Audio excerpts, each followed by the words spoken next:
A lot of people ask me about primary organic thinking, and I do talk about this quite a bit on my workshops.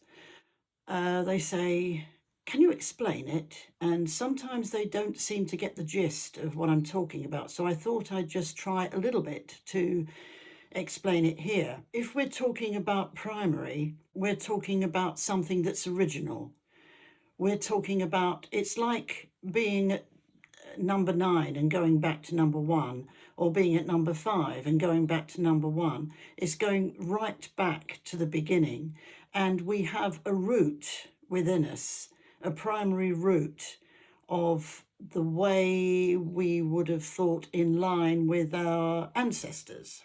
So, so when I say primary, this is what I'm referring to. I'm referring to a root. I'm referring to the beginning of the way we used to think. I'm talking about a basic thing. Now, I'm not talking about something that's unintelligent, something that is a bit sick and stupid. And when I'm talking about primary and prehistoric, I'm not talking about that. Prehistoric people were far more intelligent than we are today because they didn't fuck the world up for a start. But if we think about the word primary, you can look it up. Just look up prime and primary, and you'll see that it's to do with the first, something that's the first.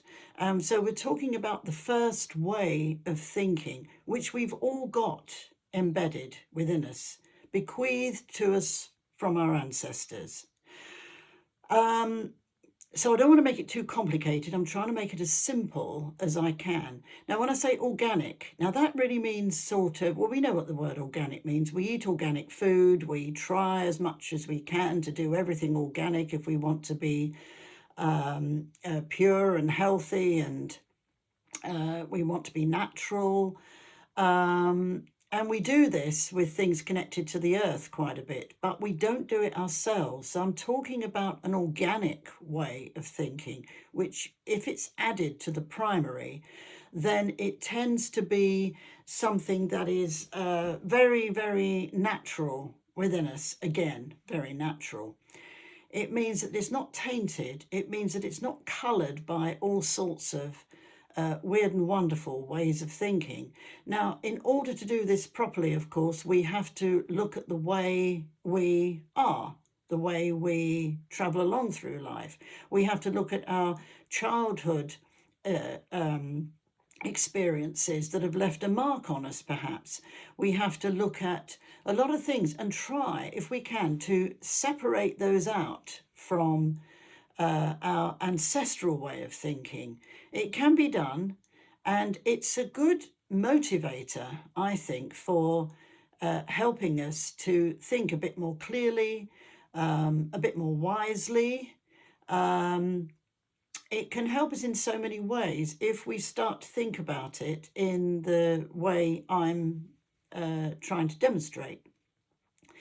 So when I say thinking, primary organic thinking, I really mean primary organic ways of looking at life. It doesn't mean to say you've got to sit there trying to think like that all the time, because we're all modern people in a modern world, and we've all got to deal with it all in the way we need to daily as we go along.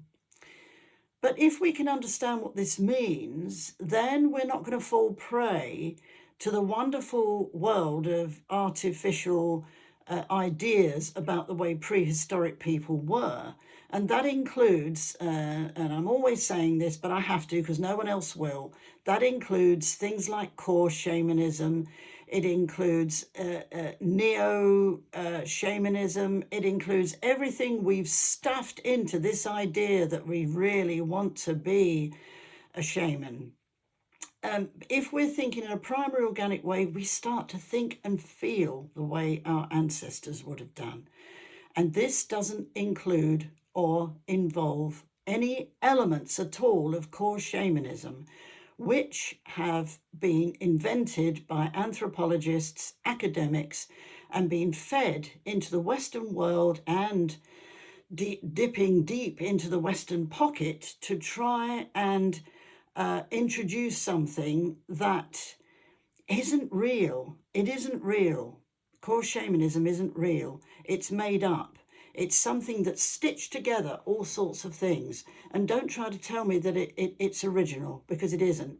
If you take lots of different original things from original cultures and stitch them all together, you are bound to end up with something that is a little bit messy and something that is quite inaccurate, and something, moreover, that feeds the good old ego, the modern ego. We don't have to do that. We don't have to do that.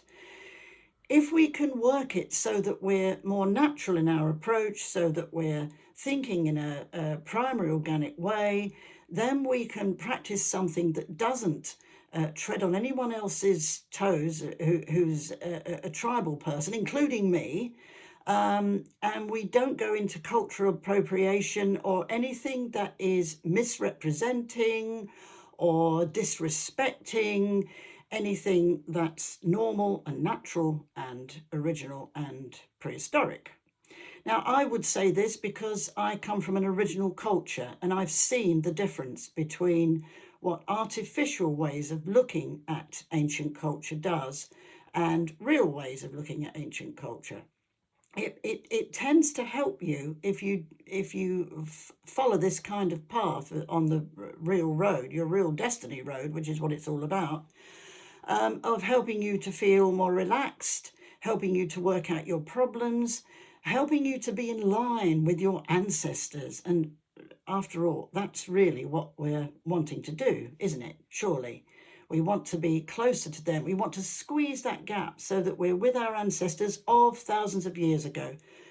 Not mother, father, grandparents, great-grandparents, great-great-grandparents. I'm not talking about that. As lovely as they may be, they are victims of the modern world just as much as we are. And they have not been able to practice primary organic thinking, just as you might have done. So what we're doing is trying to visualize an ancestor of 5,000 plus, shall we say, years ago, so that we can step in line with them and we can squeeze that gap together so that there's us and there's them, and everything in between just tends to melt away. That is going to heal your line just behind you far more than trying to access grandparents and saying, oh, they are my ancestors. They are your ancestors, but they're not the ancestors I'm talking about. Prehistoric people could look back thousands of years because everyone was the same. Everybody thought in a primary organic way, and everyone was the same, going all the way back. So if you thought of an ancestor 10,000 years ago, it was the same as thinking as an ancestor perhaps 300 years ago. We can't do that anymore because we've all been victims of this civilizing world that's been happening through our generations as time's gone by. So what we got to do is try and look back as much as we can, try and visualize them. If you can't, you will do, believe me. Come to my workshops. Ta-da! Come to my workshops and then you'll learn all about these things, and you can access some wonderful experiences with your ancestors.